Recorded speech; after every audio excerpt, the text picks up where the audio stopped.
everybody, welcome to another episode of the Atheist Apostate. I'm your host here, the AA, otherwise known, the Atheist Apostate himself. And we are coming back here with something a bit different than what we've generally been doing so far, guys. So far, we have been covering the Mormon faith, and this time we are coming back here and covering Islam. Yes, we are finally covering Islam, and we are going to be doing something that's probably going to cause a lot of controversy, and I don't care. I don't care. I want to state right off the bat, we're going to state right off the bat here, guys. Here, let me readjust my position. So let's get this off the bat. I am not against the members of Islam. I am not against Muslims. I come from a Christian Islamic background where I had an aunt marry a Muslim, so who's from Lebanon. She converted. She is a true believer. I was about 7 years old or so when she married and converted. I grew up with Islam. They had lived over in Saudi Arabia for 5 years before coming back for a time period as well. I was raised with both Christianity and Islam, so I understand Islam. I know Islam. I'm able to talk about Islam. Not only was I raised with it, I'm also part Lebanese myself. I'm part Arabic. And the funny part, and I say funny, the ironic part is my family from that side, who are Lebanese, are Jewish Lebanese Jews. So I have all three monotheistic faiths in my background. So I also, when I left Christianity, I had no desire to check out Islam, no desire to try to convert to Islam, because I never believed in Islam from an early age due to my mother and my uncle debating. My mother, who was a Christian, and my uncle, who is a devout Sunni Muslim. So that being said, when I left Christianity, I spent 5 years in Judaism under an Orthodox rabbi studying on a road to conversion. So I understand all three monotheistic faiths, and I understand them well. I am not here to attack any Islamic members. I am not here to attack you as a person. I am just here, like I am with any other faith or sect within a faith, for transparency and to let those who are not members and possible investigators to Islam know the truth. So to know the truth, I am not against the members of Islam. I am against the faith itself, like any other faith, whether it's Christianity, Judaism, I don't care. They're all equal in my book. There is no go. So what we're going to be covering here, guys, looking at only 5 verses of the at least 109 verses commanding violence. That's right, at least 109 verses. And there will be a link down below, like I always do. There's always the link down below where I provide, all my resources and material and references. And you can go check out each of those references and the DTT apologetic group, a Islamic apologetic group. So responses. So as I do this video here, and we look at 5 of these, verses that speak of war with non-believers, so that are in the Quran. This is dealing towards myself, who is an atheist. So, or if you're Muslim and you're watching this, a former Muslim, and you're watching this out of curiosity, you're an apostate as well. You're an apostate. This goes to you. So that speak of war with the non-believers. So we are going to look at what the Quran teaches. We're going to use some scholars from Islam. So some are a little more radical. So, like Chowdhury, so who is a Islamic recruiter for radicalization in England. We're going to look at a few American apologists for Islam. So in this video, and we're also going to see the great Christopher Hitchens. Yes, the Hitch is making some appearances in here. So sure he is. There would not be a video on Islam without Christopher Hitchens now, would there? So what do we have coming on here? So this is going to be clips from scholars from all over. So let's get ready to go.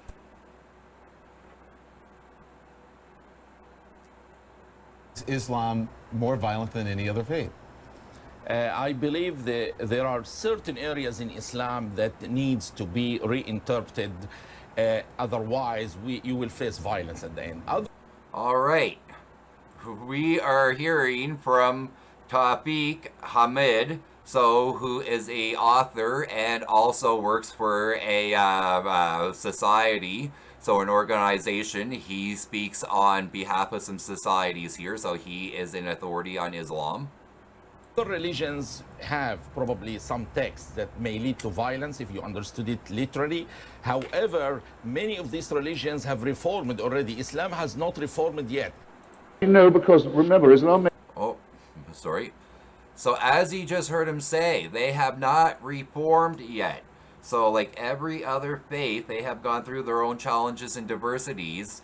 So they have gone through their violence, but they have not reformed yet like the other faiths have done, which is Judaism and Christianity, predominantly Christianity.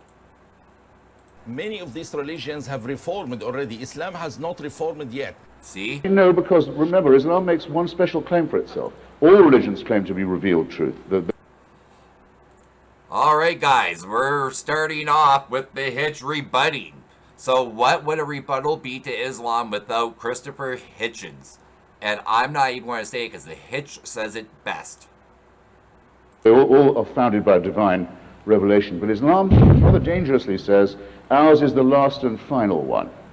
There can't be any more after this. This is God's last word. Now that's straight away a temptation to violence and intolerance. And if you note, it's a temptation they seem quite willing to fall for.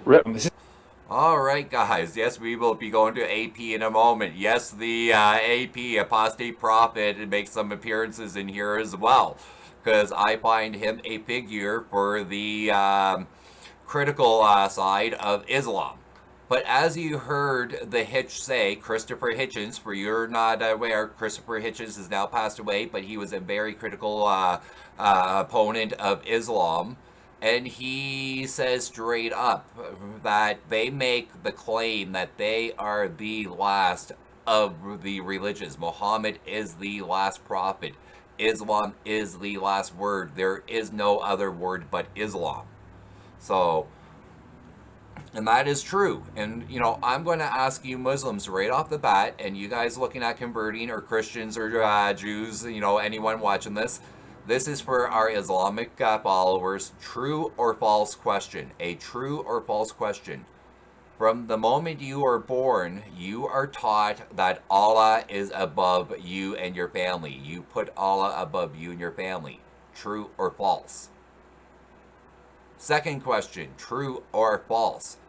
Besides Allah, Muhammad is the next person you revere, and you revere him above yourself and above your family. True or false? True to both. Don't lie, it's true to both. And this is important because you believe, Islam believes, Quran is the divine, literal divine word given from God through the angel Gabriel to Muhammad. So, and what Muhammad gave us is directly from the words of Gabriel to, or from, directly from Gabriel from God. So from Allah, you know, we'll use Allah because we're dealing with Islam. So, but Allah is God, you know, Yahweh for the Jews. So same person, monotheistic God, same thing. All right, we're going to go and hear what the AP has to say, guys. What does AP have to say? Let's go back a second here. Seem quite willing to fall for. This is the Apostate Prophet. Sometimes I really think there is something wrong with Western people and what they have become. A Christian person could say something like, I believe that a marriage is between a man and a woman, And this happens. We have a controversy in the westernized world over this right now. But I'm not going to focus on this. But he's given an example. But we do suffer this in the westernized world with Christianity. Already, many people completely lose their minds. In America, people lost it because a Christian baker didn't want to bake a cake for a gay wedding. Yet, when a Muslim suggests that homosexuals should be executed in the most horrible ways, And this is another problem that's happening currently, but not in the westernized world, though there's many in the westernized world that do agree with this, support this. And if you're over in England and here in Canada, I'm Canadian, we have had Islamic proponents fight for Sharia law. They have fought for Sharia law, and it's even worse over in England. So, and in Sharia law, death to the homosexual and death to the non-believer and death to the apostate, the Muslim who left the faith. people seem to just ignore that. Maybe because it's Islam and you don't want to be Islamophobic now, do you?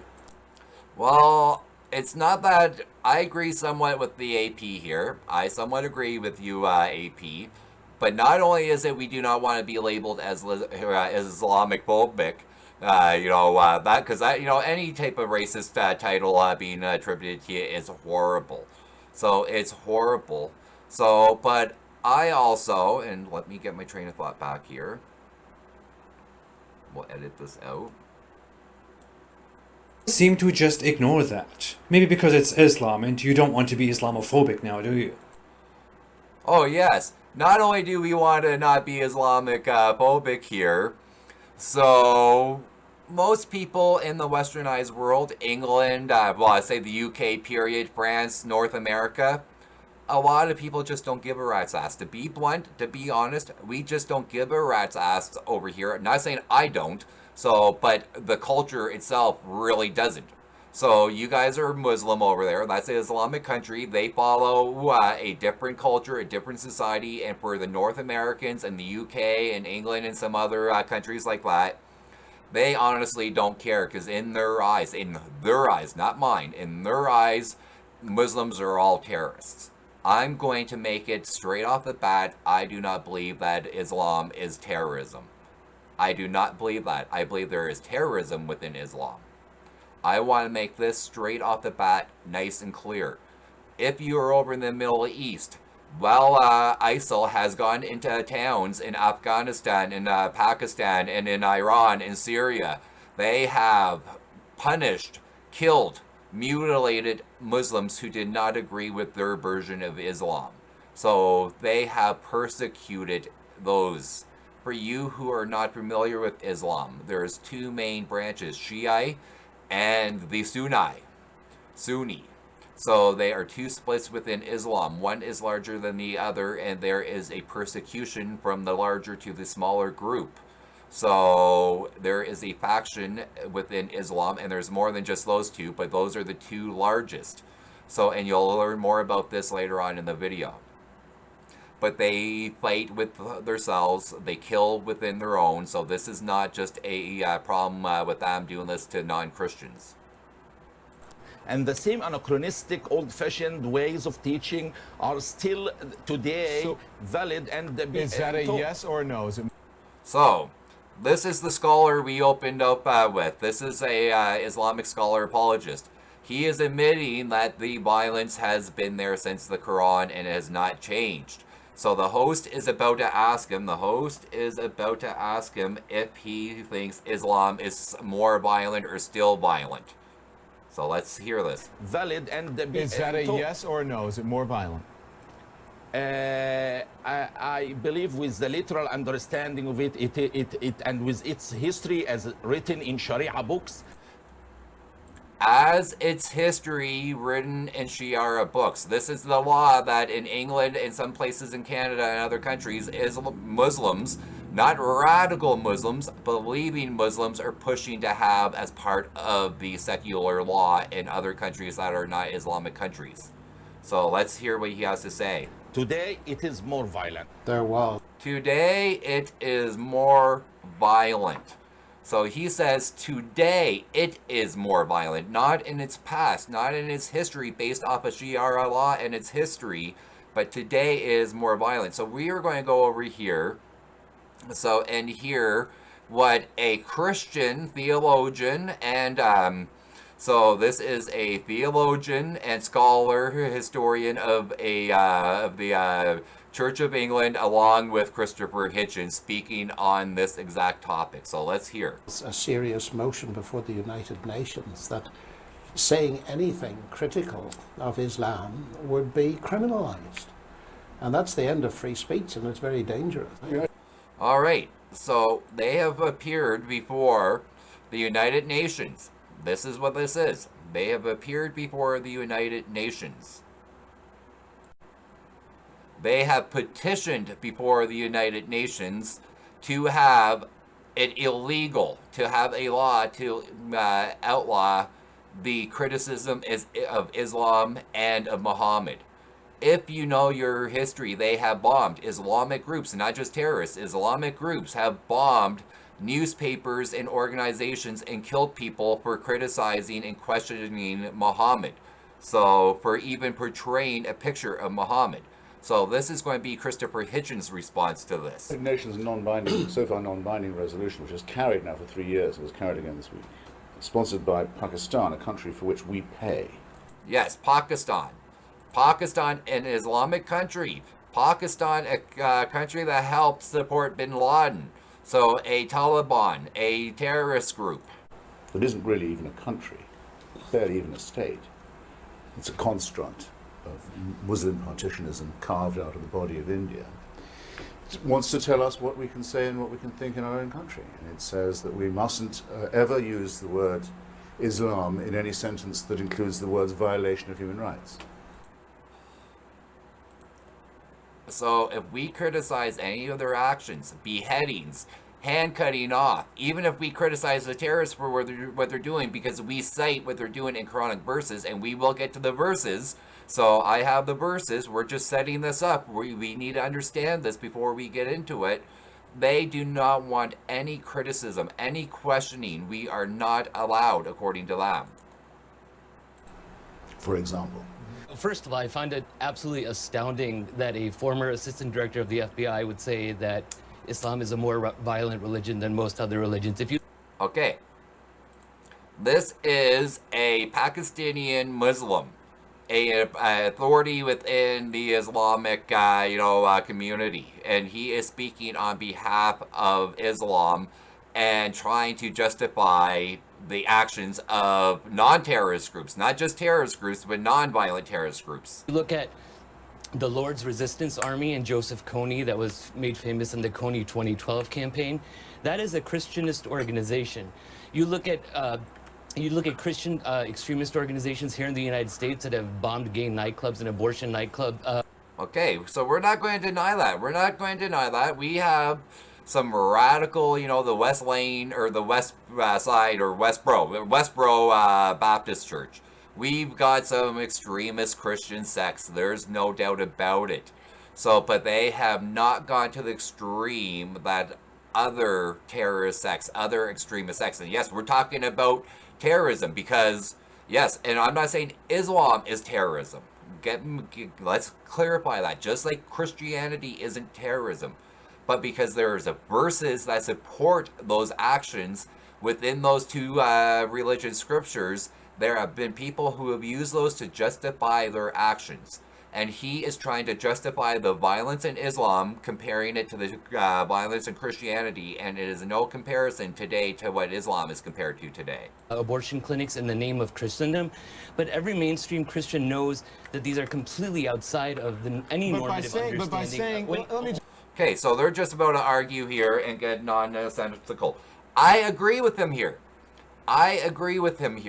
It is no different than most Christians agreeing that those groups there do not represent them as a whole. And most of Islam do not agree that terrorist groups like ISIL and the Taliban agree with them. But enough do, and we're going to find this out later, and why they leave the westernized countries and go and fight. And I'm not just going to deal with those, because we have two gentlemen from the UK and from the United States, two from the United States and one from the UK, so who are not identified, or at least one in the UK claims he's not identified with extremists, so which we can debate that one. Two of them here in the United States are not extremists, and then we have another right-wing or left-wing apologist who's for reform coming up. So this is all important. We're establishing that we have Muslims agreeing on two different camps that there is the most violent time in Islamic history right now,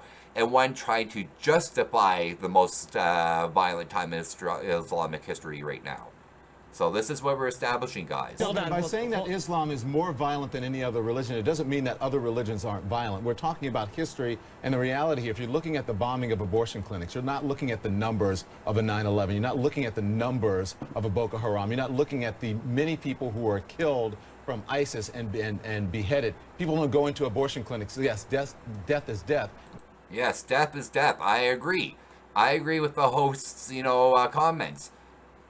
If the gentleman wanted to say that, compared to the days of the Crusades or, the Spanish, Inquisition, I could say, okay, yes, but, those were those days. Today is a different time period. So that religion has evolved and changed their violent ways, and their violence is contained within little extremist, fundamental, evangelical sects. So Islam has the same problem where they have their evangelical sects like ISIL and the Taliban, but then they also have their mainstream members who accept the Quran as the literal word of God delivered to Allah by Gabriel. So, and they believe it to be the literal word, and they don't condone the actions of a lot of these. They condone the actions against fellow Muslims for the most part. For the most part. And I'm talking about those who aren't looking for reform within Islam. I'm talking about the non-reformists right now. So, because we will cover that, because I will cover their side too. Don, Did you have to settle for the literal negation of Allahu Akbar? Yes. Okay. This is a Muslim asking Christopher Hitchens his view on his book, God is Not Great, in the title. I thought so. Thank you for that question. Thank you.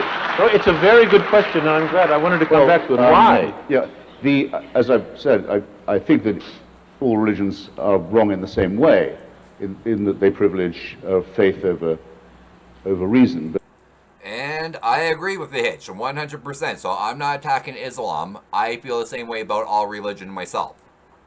they're not all equally bad in the same way all the time. I mean, if I'd been writing in the 1930s, I would certainly have said that the Roman Catholic Church was the most dangerous religion in the world because of its open alliance with fascism and anti-Semitism, which the damage from that, our culture has. And for you guys aren't familiar with that, so the Spanish Civil War, that was a fascist, dictatorship that took over that country. So, and the Catholic Church helped support it. They supported Mussolini when he took over Italy. The Catholic Church did not condemn Hitler during World War II. They actually did not come out against him whatsoever officially during the time period, and told Germans to be faithful to the church while Hitler was in control. And many a priest and bishop in Germany supported Hitler. Go check it out. That's fact. Never recovered from and never will. But at the moment, it's very clear to me that the most toxic form that religion takes is the Islamic form. The horrible idea of wanting to end up with Sharia, with a religion-governed state. Remember, Sharia, we had at the very beginning of this video, so one of the Islamic apologist scholars admitted that through Sharia law up to current, we now have the most, due to it, the most violent history in Islam. Religious law, and that the best means of getting there is jihad, holy war, and that Muslims have a special right to feel aggrieved enough to demand this, I think is absolute obscene wickedness, and I think their religion is nonsense. All right, we'll just leave that right here. So in Quran 2:244, I'll read it to you guys and cut back over. So Quran 2:244, it says, and I'm quoting, "Then fight in the cause of Allah, and know that Allah heareth and knoweth all things." Right here. Then fight in the cause of Allah, and know that Allah heareth and knoweth all things. Quran 2:244. So you can go look it up and find it. It's not hard. We're going to give you their explanation, the Islamic explanation of this. So to justify the violence today in the world through Islamic extremists and non-Islamic extremists who are fundamentalists. And extremists and fundamentalists are different. An extremist is a fundamentalist who goes to violent actions to carry out their views. A fundamentalist is someone who has extremist views but don't necessarily carry out the actions. So, two different things. I want to make that clear. This is coming from the Islamic perspective, and here we go. The Tasfir of Al-Jalanin explains the verses as meaning, fight in God's way in order to elevate his religion. This is a pre-Islamic scholar. This is what he says. He says that Muhammad meant by that verse, fight in God's way in order to elevate his religion. Elevate, to rise, to spread. So spread the religion out. And we're going to see more on this. So the rebuttal to this here, we're going to get some more... oh, no, actually, this one's not our rebuttals. Our support from past Islamic scholars that are now the most cited and most revered of historians, of past historians, so in Islam. Sayyid Abdul Halab, I can't even says that Muslims have been exonerated to do jihad. Example, to exert their utmost in the way of Allah and make monetary sacrifices for their causes. Ibn Kathir states that in 244 is a warning not to abandon jihad. Not to abandon jihad. Jihad, holy war. Holy war. He also hails the war criminal Khalid bin Walid as a shining example of Muslim Islamic ordinances. So these are past Islamic scholars, revered Islamic scholars, justifying, so endorsing Quran 2:244, where it says, then fight in the cause of Allah, and know that Allah heareth and knoweth all things. This is one of the verses that your jihadists use for their, endorsement of their actions. Let's see what we have coming up here. The government of Pakistan has handed over to the Taliban its most fertile valley, this valley of Swat, 100 miles from the capital, Islamabad. All right, guys. The Taliban, once the government of Afghanistan.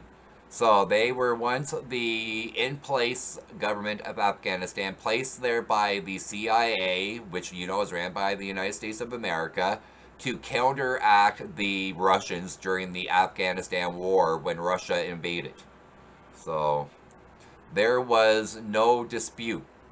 So it was a Cold War battle. Afghanistan was the battleground versus the USA versus the USSR. So the Soviet Union. So the Taliban was instituted by the CIA to help fight. They were supplied with weapons and trained by the CIA. The Taliban, after the war was over, after several years and the war finally ended in Afghanistan, the Taliban became the ruling body. The Taliban also was the group that spun off Bin Laden. Bin Laden is the spin-off of ISIL/ISIS and other terrorist sects. So the Taliban is a U.S. created sect that became, or government that became a terrorist cell. Today, the Taliban and ISIL, to a lot of Muslims, are no better than one another. So when the Taliban retakes towns, they perform the same horrid crimes that ISIL does because they are splinter cells. When it comes to fighting against groups against them, they join up and fight together. So we are dealing with, a group here that is a religious government turned terrorist group. And said, you can run this valley, militarily and legally. You can have Sharia law, and you are the police and the enforcers of it. And you can close all the girls' schools. But we can't say that your religion has anything to do with the violation of human rights. It's preposterous. Yes, it's preposterous that we can't claim that it's a human rights violation. So we can. So most definitely. So as you've seen, so the Taliban allowed these groups to come in and conduct the way they conduct it because the Taliban pretty much believes the same thing. As I said, and you can ask Muslims, you can watch Al Jazeera does excellent documentaries and talking to people from Syria and northern Iraq when Kabul and that, where ISIS has taken over, or so the Taliban, and they talk about how horrible one group is compared to the other, and not that one group isn't much worse than the other. So they both fear when both groups are coming in. So, okay, let's find out more. Killer from the Islamic State, speaking in English. Our knife will continue to strike the necks of your people. There are madrasas within 50 miles of where I live in Washington, in Virginia. In Washington and Virginia, this is Hitchens talking about an institute when he was alive, talking about an institute that is not too far from where he lives. So, in the United States of America, this is why we're covering this. This isn't just Middle Eastern thought. This is throughout the world in Islam. Saudi paid for schools that preach violent anti-Semitism, a hatred of the Shia Muslims. Remember, don't ever forget, they hate other Muslims too. Yes, they hate other Muslims too. The Sunni are the largest group. My uncle is Sunni. So the Shiite are the lower, smaller, less, I think it's like what, 80% Sunni, 20 breakdown, and not including the other little sects, that go in there. But, those are the two main groups. And if you're a Shiite, so you are no different than an apostate in the Sunnis' eyes, because you follow a different view of Islam and you didn't follow the right leader after Muhammad's death.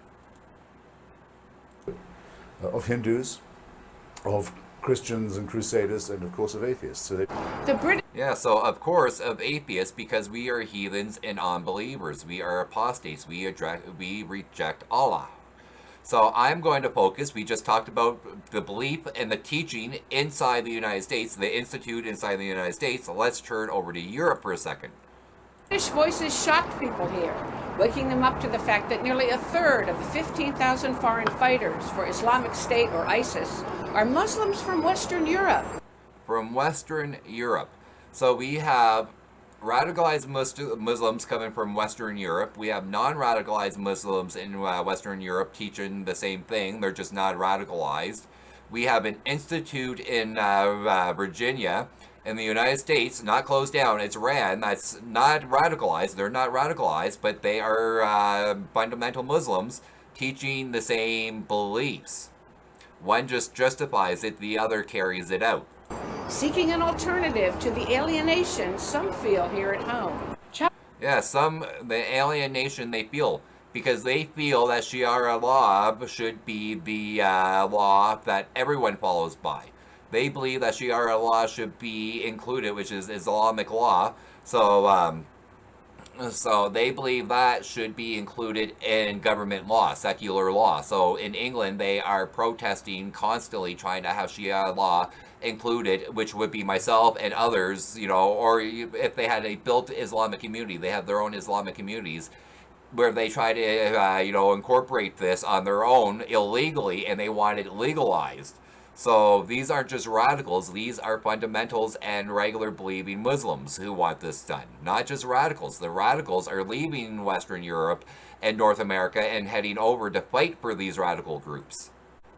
Cowdrey says what appeals to foreign yes, Cowdrey is a radicalized, he claims he's not, but he's a radicalized recruiter for ISIL over in the UK and England. Roots is Islamic State's self-governed caliphate that was declared last June. This is a country bigger than, in fact, Britain. So people are going there to experience the Sharia, to look at life, under divine law, to bring up their children where they don't face the vices of gambling, prostitution, alcohol, etc. And in fact, to have a proper Islamic upbringing. Okay, so we're going to stop there for a quick second. So this is a recruiter, or an accused recruiter who has been before the courts many a time for teaching radicalized views. So he claims he's only a fundamentalist, that he's not radical. He claims he's only a fundamentalist. I have family that agree with the next few gentlemen coming up from both sides of, from Europe and the UK, like we just saw with Chowdhury.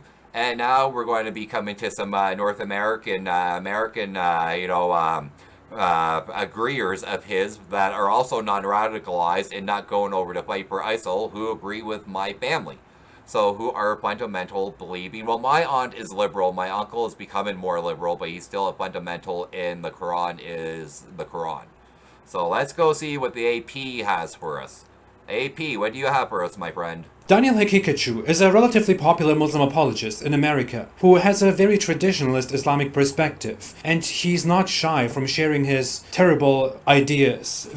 Okay, so we just saw Daniel here in that nice suit, looking nice and professional, and let's hear what type of person he actually is and how he talks. Very openly and directly. Don't get me wrong, he doesn't have very exceptionally extreme beliefs. He's simply honest about them. See, he doesn't have exceptionally extreme beliefs. He's just honest about them. He's just honest about them. So my uncle is honest about them.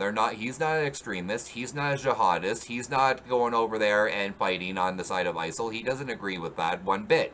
He thinks they are taking the Quran and warping the words in there to carry out. If I was brainwashed to see Muhammad as Muslims were, I would probably feel the same way and try to find justification here. I would. Yes, my uncle doesn't have extreme beliefs in my opinion. They're fundamental beliefs, but he's not a terrorist. He's not going out telling people to go join ISIL. He's just telling people this is what's in Quran. Ooh, excuse me. Excuse Jesus? Praise Allah, thank you. Hey, it's semantics. Allah, God, Yahweh, Jehovah. Oh, wait, yeah. You don't like that whole Trinity thing. Jehovah, Yahweh. I'm sorry, buddy, I'm sorry.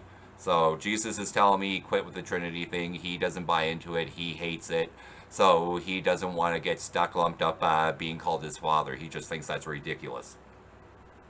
But yes, a lot of these people are not extremists. A lot of these people are just fundamentalists who were taught that Muhammad was the last prophet of God, that he directly received the revelation from God via the angel Gabriel.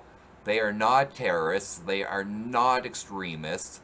They are not radicalized. They're just fundamentalists who are open about their beliefs of what the Quran says. So if you want to have Muslim apologists, if you're watching this, Muslim proponents, if you're watching this and you want to argue and try to use a later verse to counter this, go ahead. Go ahead. Because I know the contradiction rule in Islam. So what comes after precedes what came before. So we take what came before and we discard that and we take what's now come later. Doesn't work that way. No. So I know how that works. That doesn't work this way. So as you can see, so we are going to Quran. We are going back to the Quran. So, and we are going to 356. As to those who reject faith, you apostate Muslims who left, who may be watching this, us atheists, that's us. Not my intention at all. My intention here is to be transparent and honest about what something is taught and believed in. Not whitewashing it, not making excuses for it, being transparent. And yes, Islam, if you're going to continue on, I'm sorry, AP, apostate prophet, I don't see Islam dying. I honestly don't see it dying. I do see reformation. I do know reformists. I do know people like these two ladies and the gentleman we're about to come up to very shortly. I do know those people, and my heart bleeds for them. So it does, because they are a minority right now, and they are no different than an atheist, or someone who has left the Islamic faith and joined another faith. So no different. And guess what? Daniel Hekikachu here was a member of the Yaqeen Institute. So yes, we are talking about the group of people here. We're going back. She's explained the three different groups. We are going back to the Medina group, the group that wants to push their beliefs, the group that has a firm belief in the Quran, and she calls some of them ISIL. They're not all ISIL, they're not, which is ISIS. So they are not all terrorists. A lot of them are fundamentalists who are not violent. Mine is verbally aggressive or verbally abusive. So that's about as extreme as they go. That's their extreme is verbal. So they are not extremist radicalists. Let's just make that clear. ISIL is. So, but these guys here, Daniel and Scott and them, they are part of the fundamental group that is non-radicalized, that believe in the literalists that we just heard about. In 2016 and 2017, before he left the institute and started a war with them, because he accuses the Yaqeen Institute, like many other Islamic institutes and organizations, of twisting Islam and sugarcoating Islam for public sympathy. And Daniel Hakikatju had his same radical, insane beliefs long before he joined the Yaqeen Institute. I agree. I don't doubt that. I'm not familiar with him outside of his name. So I'll be honest with you guys, I'm not, and don't really have that much interest to get to know too much about him either. So, but what I do know is that he's an antagonist, so he likes to cause controversy. He is searching for his 15 minutes of fame. So, and he is no different than any other fundamentalist who's a non-extreme, non-radicalized Muslim. So they believe in Quran because they were taught from birth that Allah is first and foremost. They are taught Muhammad is second to Allah. Then they and their family and everyone who is Muslim next. So then after that is everyone else. If you're not a Muslim, then it's everyone else. So that's why we have the violence. So we've seen some of these verses. These are why we have these actions and these verses matter that I brought up. So we're getting back to more in a second. Daniel Hakikatju's response to Justin Parrott. Before you are directed to delete this comment, let me just say that this is exactly the attitude that Christians and Jews took with their religion before their religions were thoroughly secularized. So Daniel here is making the statement that the Christians and the Jews changed their religion. They went away from their belief. And Muslims do believe that. They do believe that they perverted that. But he's not talking back when Muhammad started. He's talking currently as the churches evolved, as Judaism and Christianity evolved and got, more, hey, we can't get away with the Crusades. We can't get away. I'm not just talking the Jerusalem ones. I'm talking the Cathar Crusades where they went into, Gaelic lands, the Cathar lands, and killed them because they had a different form of Christianity. I'm talking they can no longer get away with the Spanish Inquisitions anymore. They can no longer get away with slavery and justification of that. So over time, those churches have all evolved and became less violent and more verbally aggressive, but less physically violent. So that's what he's referring to, guys. So he's defending Islam being as how it is and accusing the rest of them of changing. And now some confused Muslims, led by scholars, are trying to follow suit. According to them, we are supposed to tone down, that is, hide Islam or outright distort it, so that those mean non-Muslims won't criticize us. Allah says, and never will the Jews or the Christians approve of you until you follow their religion. Say, indeed, the guidance of Allah is the only guidance. If you were to follow their desires after what has come to you of knowledge, you would have against Allah no protector or helper. So pretty much he's attacking these guys.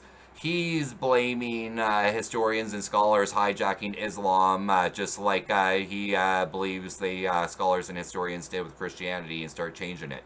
And pretty much says it in the next... By the way, many scholars, not suffering from an inferiority complex, have told me publicly and privately to keep it up. Don't pretend you and your friends speak on behalf of all scholars. I think the... So this was the gentleman who left the organization, who we watched saying that he endorses and believes in Sharia law, and that we should all be underneath it, and if you're an apostate or a disbeliever, atheist, you should be killed under the penalty. If you're a homosexual, you should be cast from a high place. If you're an adulterer, you should be stoned. That's what he believes. So let's get back to what one of the reformists believe. The authenticity of the message is very important. Complex have told me publicly and privately to keep it up. Don't pretend you and your friends speak on behalf of all scholars. I think the authenticity of the message is very important. I think the challenge is if you've been on record attacking Islam or... So, and this is a believing Muslim. This is a Muslim who believes in Muhammad and Allah. So we're trying to marginalize those who have a voice believing in peaceful Islam, then it's very hard for you to be able to call on a reform of Islam. I think it's happening. I would actually argue that the very creation of Islam from day one was an act of revolution, trying to stop the oppression that was happening all across the Gulf region area. In fact, the first verse of the Quran is Iqra, is read. And I would argue that is civic participation, that is holding accountability. It is exactly not letting the clerics define your religion, but you as personal responsibility. I feel that once you are questioned, it will not be my first word was pray, cover, fast. It was read. All right, it was read. So don't just take faith upon it. Cover, fast. It was read. So we are going, I told you more verses were coming up. I told you that was happening. Each one is leading into, we get to the verse and we get into the issue. We get into the verse and we get into the issue. So here is a more liberal, true believing Muslim who admits that there is a problem within the faith with violence and based off of the verses of Quran and looking to look for reform to a more peaceful way. So, and she gets called out by her own people. All right, Quran 9:123. O you who believe, fight those. Let's try that again. O you who believe, fight those of the unbelievers who are near to you, and let them find you in hardness. So let's hear what the apologists have to say for this one. This is DDT coming back to us. So DDT commentary.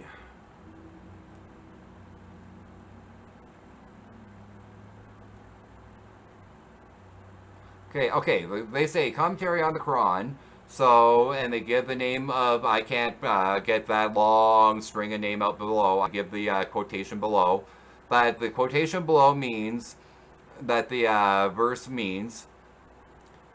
was revealed in order to fight the enemy. Banu Qawwabir, a Jewish tribe who lived in Medina. They allied with the pagan Arabs of Makkah in order to exterminate the Muslim community. In short, they were the aggressors. So in short, they were the aggressors. So they are justifying. They are justifying. If you remember when we went back earlier, so it was said that when you conquered a territory, when you conquered a region, so if they did not convert to Islam, you killed them. If they converted, they were allowed to live. This is the same deal, guys. This is the same deal. They're trying to justify off of that. So they're trying to say, well, no, we were attacked by a Jewish band, so we were defending themselves. Well, no, they were trying to defend their lands, and you're justifying your actions, calling them an aggressor. So that doesn't work. So Allah commands the believers to fight the disbelievers. He commands the believers to fight the disbelievers. This is, they're citing, this is the citing, the explanation for the verse based off of this explanation. The closest in the area to the Islamic State, then the farthest. This is why the Messenger of Allah started to fighting the adulterers in the Arabian Peninsula. This is what ISIL uses. This is when ISIL tells you Islam will spread. This is why. So this is why fundamentalists believe that Islam will spread. So because it's not to protect the lands or their lands and to fight off aggressors, it is to keep on conquering lands and conquer and conquer. And those who do not believe, you exterminate. So, and why do we say this? The closest area to the Islamic State. So you start to attack those closest to your home base. Take your lands around and take your enemies out and convert them. So then to the farthest. Then you spread out and keep on spreading out from your circle base. As you can spread out from your circle base, your circle eventually can no longer grow and you've encompassed all the area. So this is why the Messenger of Allah started the fighting the adulterers in the Arabian Peninsula. So go to the historic accounts and find out about the conquest of Muhammad and after. Here's our last verse, guys. So here's our last verse. Fighting is prescribed for you. This is Quran 2:16. Fighting is prescribed for you, and ye dislike it, but it is possible that ye dislike a thing which is good for you. So it's saying that fighting is good for you, and that ye love a thing which is bad for you. But Allah knoweth, and ye know not. Allah knows everything. Allah predetermined everything. So it's a Calvinistic mindset. So you have no free will. Allah knows all. You don't. So what do we hear out of the rebuttal? So DDT tries to claim a broader context in which chaos was created by the Khwarizmis and the Muslims who were under persecution in Medina. So they are trying to say it was persecution while they were in Medina. So it has nothing to say about that.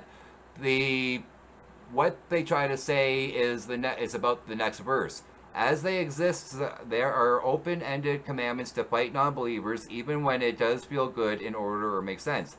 The explicit rationale has to do with a proper religious order in which the way of Allah prevails over the disbeliever. How is that explaining anything? How is that explaining anything? This is just justifying, trying to confuse you.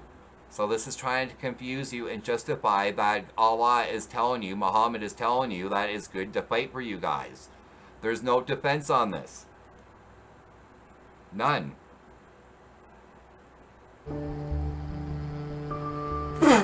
Alright, and we are getting to Harvard. This is Harvard University, and this is a prominent Islamic scholar, and he's more on the liberal side. So in your article for the Daily Beast, you mentioned that open-minded, secular, liberal rationalists do not typically make the case for tolerance. Do you believe Muslims do a better job?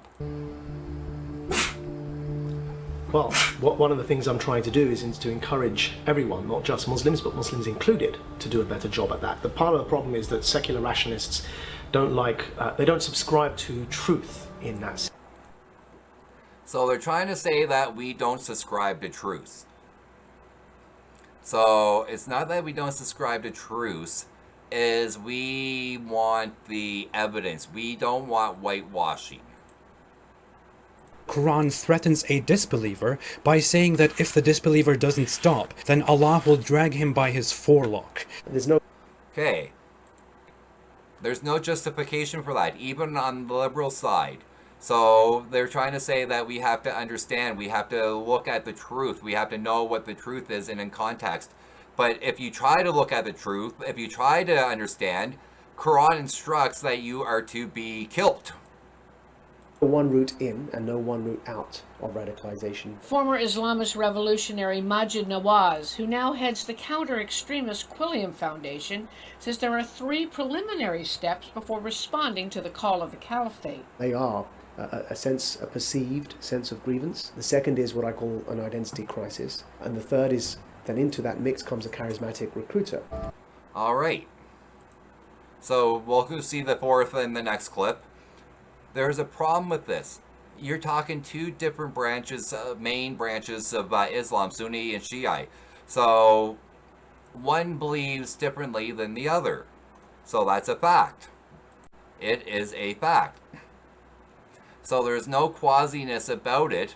So if you have one that believes, different than the other, and he's claiming that one side's radicalized, no, this is fundamental Islam. If you are a fundamentalist, not a jihadist, not a extremist, not radicalized to go fight with ISIL, but a fundamentalist, this is your mindset as well. So you had a debate with Mundai Hassan on the causes of persistent Muslim extremism. How much of this would you attribute to a violence inherited in Islam? That's the, I just finished reading. That's what it was right here. That's the clip. So what we've been focusing on is four scriptures out of scriptural texts out of Quran. So endorsing the violence inherited in Islam. So this is why we're going through this, and this is why we got the clips. These are explaining the problem with this violent verses in Quran and the need to avoid a religion that claims to teach peace but teaches violence to those who are not of the religion or the right sect of the religion. I come down to four factors. When we talk about the roots of radicalization, I talk about grievances, whether real or perceived. I talk about identity crises. I talk about charismatic recruiters in the sense of belonging they provide to aggrieved, angry people who have an identity crisis. And I talk about ideology. And ideology in this instance would be the politicization of Islam. I call that Islamism. So it's not Islamism, it's Quranism. It's following the Quran. It's believing in the Quran. Because if you believe that the Quran is the direct revelation from Muhammad or to Muhammad from Allah through Gabriel, so the angel Gabriel, I don't believe in the angel Gabriel or Allah or God, but for sake of argument, then you have to take what's in there for what it is. So it's not, a sex, it's the religion. This is why I'm not against the people, I'm against the religion. As distinct from the religion of Islam, Islamism is a desire to impose any version of Islam over society.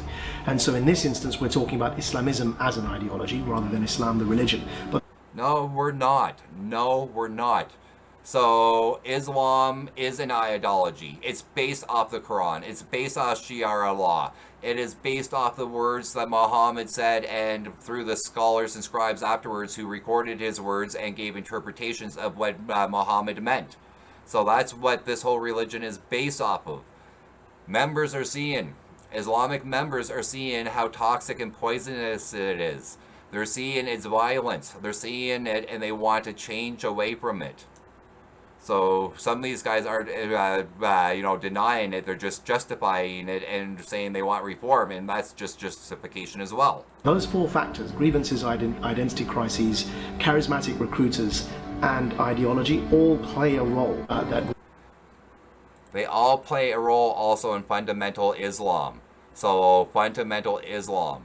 So not the reformists like he is. Not like the two ladies that we saw in the ABC News clips. We are politically driven sometimes to focus on only one or the other. Those who are on the left wing typically focus on grievances. Those on the right typically focus not just on ideology, but actually misdiagnose it as the religion of Islam itself, which is part of the conversation we're here to have at Harvard. But I think a fair and accurate approach would be to say that human beings are not like water. We don't all boil at 100 degrees Celsius and we don't all freeze at 0. Yes, we're human and we all have different beliefs and we're not all the same, but when you are taught that a book is divine and without error and the person who it came from is the last prophet ever, there was no other prophet after that, no other words to come from Allah, that is a huge statement that many people take to heart, that they practice, that they believe in, that they don't deviate from. They take literal because that's what they were taught, regardless of what the reformist movement is trying to push right now. So this is no different than the Reformation with Martin Luther King, just a lot less violent, or Martin Luther, just a lot less violent. What is the future of the politics of Islam and it with Islam? The future of politics? Well, currently, I'm incredibly worried with the rise of populism in politics. And I see that here with certain figures such as Donald Trump, but also in the United Kingdom, on the opposite end of the political spectrum, on the left wing, there is a rise of populism in the form of the newly elected leader of the main opposition party, the Labour. And I leave this part in here, I could have cut this out. But this is where I came and I said I disagreed with AP earlier in the video, where I said, where he says if it was Christians who did it, it's one thing, but because Islam or Muslims do it, and it happens to Muslims, they really don't care. It's not that they really don't, it's because it's Islam, it's because they don't care, because of the ideologies that this guy is talking about, where people like Donald Trump and the other prime minister from England are anti-Islamic. They are Muslim-phobic, phobia, Islamophobia. They do preach hate and intolerance, and that's why a lot of people don't care what happens over in the Middle East, because they listen to the ears of those type of people, and that's why I left this in here. That's why I disagree with AP somewhat. I agree and disagree. Party, a far-left socialist in the form of Jeremy Corbyn. And I think populism across Europe, whether it's in the form of far-right extremism or Islamist extremism, is on the rise. And populism, what it panders to is identity politics. It panders to groupthink. It panders to cheap slogans and plays on the grievance narrative. So where Trump here may be playing on the grievance narrative against, say, Mexicans, whereas people in far-right movements across Europe are playing on the grievance narrative against Muslim immigrants. And it's not playing a narrative against Muslims. If you're from the UK, then you've seen the protests and the riots by Muslims fighting for Sharia law, trying to push for Sharia law, so that are aggressive. If you go through their neighborhoods, they will enact Sharia law whether you're Muslim or not. People do not stand up for that. People do not like that, especially when you are in a country that is not Muslim. So yes, people are going to get angry, people are going to get vocal, and yes, you're going to get haters, you're going to get racists, you're going to get bigots amongst those ranks. So, but you can't help it when a culture and a society is trying to push something on a whole population when they are only a minority. So this is the type of stuff that you get, and then you get Muslims who get offended and think it's personal against them because of how they were raised and taught in their beliefs, and then some of these guys radicalize a good chunk, and they go run to ISIL and fight for them. Islamists are playing on the grievance narrative that there's some form of war going on against Islam and Muslims, which isn't not true. There is. The Shiite and the Shia have been fighting each other. If you're from North America or Eastern or the Westernized worlds, you're probably not familiar with the battle between the Shiite and the Sunni. So there is a fight even with, and then we're not even talking the little smaller groups that have no hope in hell against the two groups. So there's no defense here. So I think that's what populism does. I'm incredibly worried about it because it divides people. And I think if we are to, if politics is to have a future, it must have, because actually politics is life. The mere fact we're alive means we're going to have to engage with each other and organize ourselves in society. So politics will have a future, but I hope. So he's saying the Islamic world can't cut itself out. They can't try to isolate themselves, from the non-Islamic world, so they can just stay happy and not have the world criticize them. Leave us alone. We're doing our little thing like it was before World War II or World War I. So this is what he's basically talking about. Isolation, Islamic country isolation. Hope that the future, the sort of future that I want, is more of a liberal future that focuses on civil liberties and recognizes individuals for who they are. Yeah. So. He's saying he wants to go against the Quran. He wants to change things in the Quran. So, and that's what it is. Because the Quran tells you to throw people off, a homosexual off the highest grounds. So there's some great, I'm not going to get into that one. I might do another video on that. AP has a, the apostate prophet has a really good one on that. So they do teach that. So that is something in their religion. So you have to get rid of that to have a peaceful religion. That has to go because that's in the religion.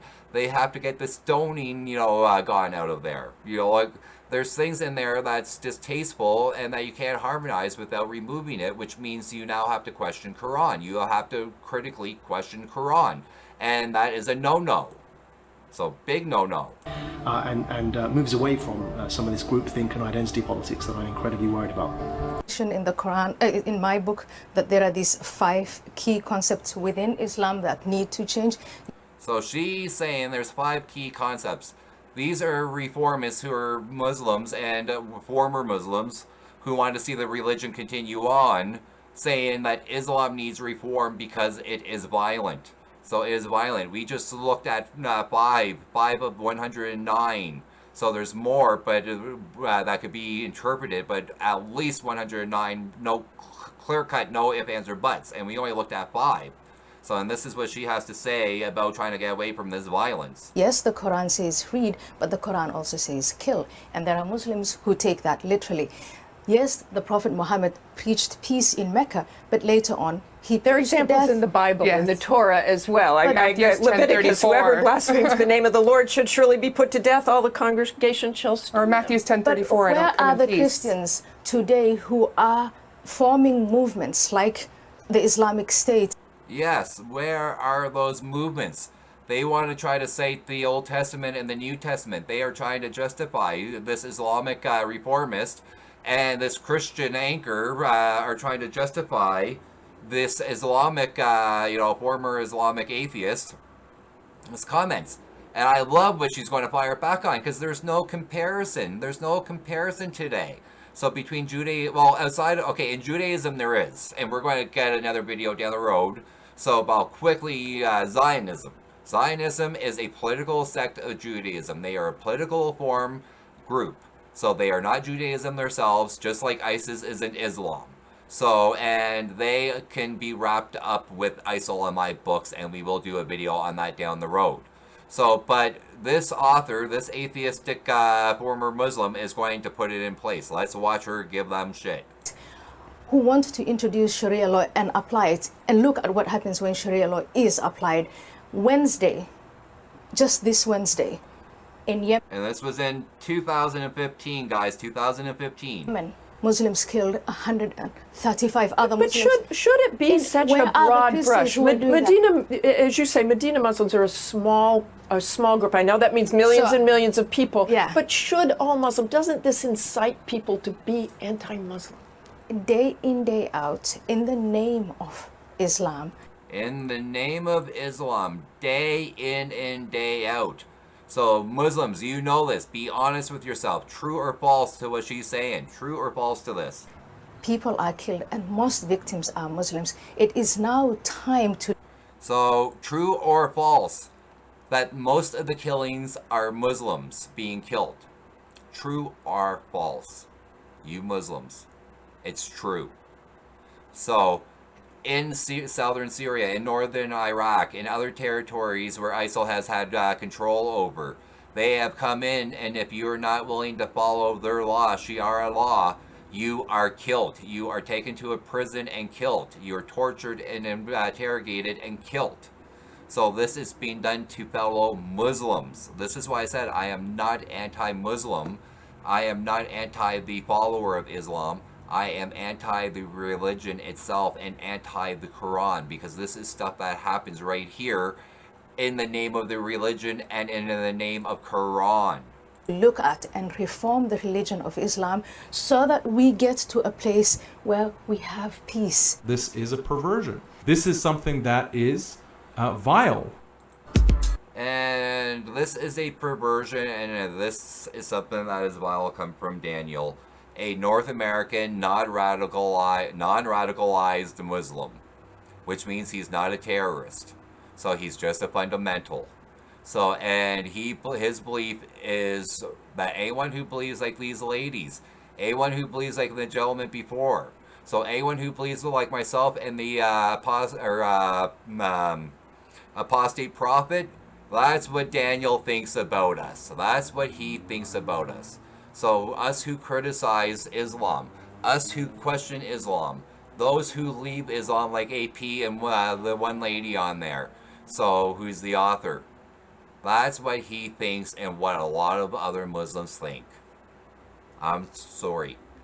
How can you justify a religion that has 109 verses that are without dispute violent, whether it's towards people in another culture and taking them their lands and killing them if they don't convert, or their treatment towards homosexuals and the LGBT community, or those who they believe are adulterers, are blasphemers? It is a disgusting religious practice. So, and it needs to be exposed. The transparency needs to be there. You guys need to know what the Islamic scholars say. These are just some of the Islamic scholars who are less radicalized. We don't have time for more of this video. We could keep recording here and keep on going for hours and hours, and we don't have time. This was 5 of 109 violent verses, and why we have people trying to fight radicalization and trying to fight fundamentalism. two different things.